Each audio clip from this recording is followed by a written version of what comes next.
यहाँ पर अक्सर गैर मुस्लिम हिंदू, सिख, ईसाई वगैरह रहते हैं, लेकिन जब उनमें से किसी का कोई त्यौहार या और कोई दिन आता है तो ये अपने स्टाफ के लोगों को खुशी में कुछ मशरूबात और दीगर अशिया वगैरह नोश करने के लिए देते हैं। क्या ऐसे मौक़ों पर उनका खाना पीना मुसलमानों के लिए दुरुस्त है या नहीं?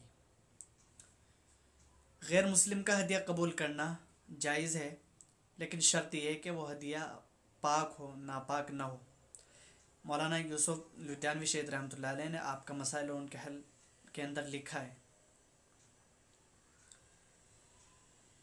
हिंदू मुसलमान अगर आपस में दोस्त हों और हिंदू जायज़ पेशा करता हो, जायज़ कारोबार करता हो और हिंदू दोस्त मुसलमान दोस्त को खाना खिलाता हो, तो क्या मुसलमान दोस्त को हिंदू दोस्त की चीज़ें खाना पीना जायज़ है?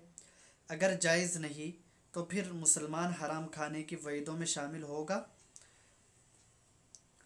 इसका जवाब यह है कि हिंदू की कमाई अगर हलाल तरीक़े से है तो उसका खाना दुरुस्त है, उसकी दावत कबूल करना जायज़ है, और ये मुसलमान हराम खाने की वईदों में शामिल नहीं होगा।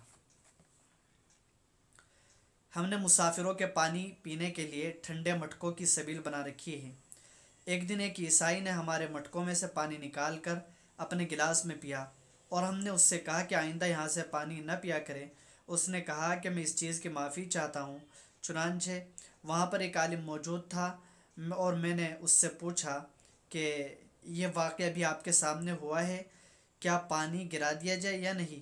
उसने कहा कि पानी गिरा दें। अब ईसाई के साथ खाना पीना और उनका हमारे बर्तनों को हाथ लगाना कैसा है? खुदा के लिए इसका जवाब ज़रूर दें ताकि हमारी इस्लाह हो जाए। किसी गैर मुस्लिम का पानी पर हाथ लगाने से पानी और बर्तन नापाक नहीं हो जाता। किसी गैर मुस्लिम को आप अपने साथ खाना भी अपने दस्तरखान पर खिला सकते हैं, और हज़रत सल्लल्लाहु अलैहि वसल्लम के दस्तरखान पर गैर मुस्लिम भी खाना खाते थे। अलबत्ता गैर मुस्लिमों के साथ दोस्ताना ताल्लुक़, उल्फ़त व मोहब्बत ये जायज़ नहीं।